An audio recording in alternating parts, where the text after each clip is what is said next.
শুনে রাখুন কাসেম সিদ্দিকী, আপনাকে বলছি এখনো সময় আছে, এখনো সময় আছে যে সংযত হয়ে কথা বলুন, এখনো সময় আছে, উইথড্রল করুন, নাহলে যে গোহারা হারবেন এরপরে মুখ দেখাতে পারবেন না, মুখে মাস্ক পরে ঘুরতে হবে। আগে উনি নাকি বলেছেন যে আমি রয়্যাল বেঙ্গল টাইগার, আমি টাইগারের মতন আমডাঙ্গায় ঢুকবো।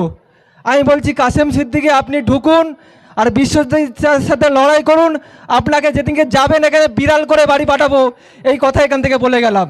বলবো এই কাসেম সিদ্দিকী বলেছিল যে চোর চোর চোর, সেই চোরদেরকে নেবেন। আপনারা কি চোর? যারা তৃণমূলের ঝান্ডা নিয়ে ওর পিছনে পিছনে ঘুরে বেড়াচ্ছেন তাদেরকে আমি প্রশ্ন করে গেলাম আমডাঙ্গার এই বুকে দাঁড়িয়ে, নিজেদেরকে আয়নায় দাঁড়িয়ে বলবেন আমরা কি চোর? যদি চোর হন তাহলে কাসেম সিদ্দিকীর সাথে থাকবেন, আর যদি সৎ হন তাহলে আইএসএফের দিকে থাকবেন। এই প্রশ্নটা ছুড়ে দিয়ে গেলাম। ধন্যবাদ সবাইকে। এই অঞ্চলের প্রত্যেকটি নাগরিকবৃন্দু এবং সিপিএমে যত কর্মীবৃন্দ আছেন, নেতৃত্ব আছেন এবং আইএসএফের নেতৃত্ব এবং আমাদের প্রার্থী বিশ্বজিৎ দাকে সবাইকে আমার সংগ্রামী অভিনন্দন। আমি শুনলাম আমডাঙ্গা ঢোকার আগে উনি নাকি বলেছেন যে আমি রয়্যাল বেঙ্গল টাইগার, আমি টাইগারের মতন আমডাঙ্গায় ঢুকবো। আমি বলছি কাসেম সিদ্দিকী, আপনি ঢুকুন আর বিশ্বজিতের সাথে লড়াই করুন, আপনাকে যেদিনকে যাবেন এখানে বিড়াল করে বাড়ি পাঠাবো, এই কথা এখান থেকে বলে গেলাম। উনি যখন ওয়াকআপ নিয়ে আন্দোলন হচ্ছে, সারা পশ্চিমবঙ্গ জুড়ে আন্দোলন হচ্ছে, এই আমডাঙ্গায় প্রায় 4টে থেকে 5টা আমরা পথসভা করেছি, বিশ্বজিৎ দাও ছিল, ওনাকে দেখা যায়নি, উনি কোনো আন্দোলনে যায়নি। এখন বড় বড় কথা বলছে মমতা ব্যানার্জি যদি বলে উনি নাকি আগুনে ঝাঁপ দেবেন, শুনে রাখুন আপনাকে আগুনে ঝাঁপ দিতে হবে না। এই আমডাঙ্গার মাটিতে যার সাথে লড়াই করতে দিয়েছে আপনি এমনিই ছায়খায় হয়ে যাবেন। প্রথমে শুনলাম যে ক্যানিং পূর্বে দাঁড়াবে, তারপরে শুনলাম বসিরহাট উত্তরে দাঁড়াবে।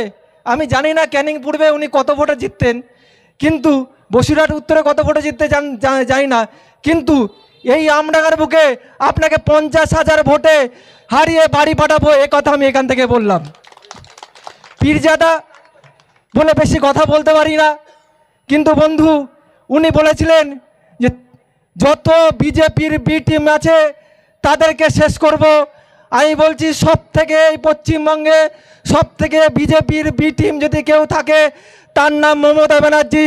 যদি থাকে, আপনার ক্ষমতা থাকে, তা মমতা ব্যানার্জিকে গিয়ে একটা কথা বলুন, তারপরে দেখবেন আপনার প্রার্থী তালিকায় আপনার নাম নেই, আপনার নমিনেশন জমা তো দেওয়া হয়ে গেছে, ক্যান্সেল হয়ে যাবে। আর যেদিনকে উনি এখানে এসেছিলেন আমাদের প্রাক্তন এমএলএ রফিকুল ইসলামের বাড়িতে গেছিলেন, আমাদের মনে পড়ে, আপনাদের মনে পড়ে রফিকুল ইসলামের বাড়িতে গেছিলেন, উনি কিন্তু কাসেম সিদ্দিকীর পাশে দাঁড়িয়ে বলেছিল ভেরি টাফ টু উইন, একথা মনে পড়ে? 15 বছরের এমএলএ, সে বলছে ভেরি টাফ টু উইন। এই অঞ্চলের এই আমডাঙ্গার মাটি উনি ভালো মতন জানে যে কিভাবে জিততে হবে কিভাবে জিততে হবে না।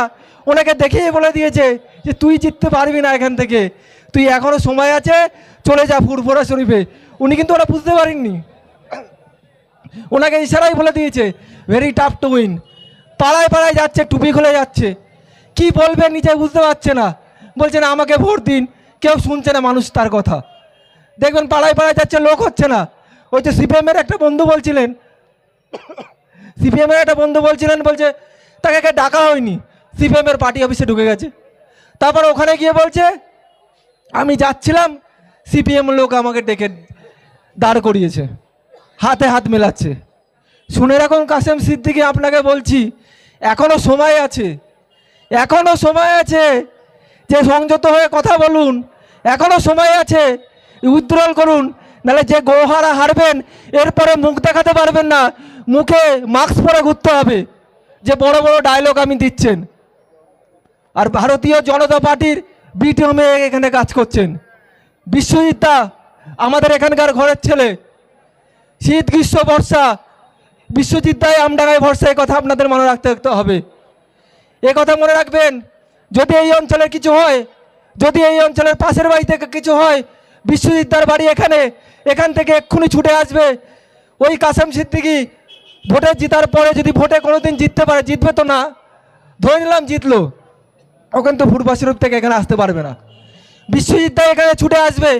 বিশ্বজিৎ দা আমাদের ঘরের ছেলে, যদি কারোর প্রবলেম হয় শুনে রাখুন, আমি বিশ্বজিৎদার বাড়িতে ছিলাম। এইখানে কারো একটা মেয়ের প্রবলেম ছিল, তার বাবা গেছে বিশ্বজিৎদার বাড়িতে, বলছে দাদা আমার মেয়ের প্রবলেম। বিশ্বজিৎদা নিজের ঘরের টাকা বের করে দিয়েছে, দিয়ে সাহায্য করেছে, আর বলেছে যদি বিগত দিন আরও প্রবলেম হয় তুই আমাকে বলিস, যদি আমাকে ধার করে হয় তাহলে বিশ্বজিৎদা আরও ধার করে টাকা দিত। এই হলো ঘরের ছেলে, এই হলো আমাদের কাছের ছেলে। তাহলে আগামী 29 আসছে দিন, বিশ্বজিৎদাকে ভোট দিন, খাম চিহ্নকে ভোট দিন, কাস্তে চিহ্নতে ভোট দিন। এই বলে আমার সংক্ষিপ্ত বক্তব্য আমি শেষ করলাম। তাহলে বিশ্বজিৎদা বসে আছেন, উনি বক্তব্য দেবেন। ধন্যবাদ, সবাই ভালো থাকবেন।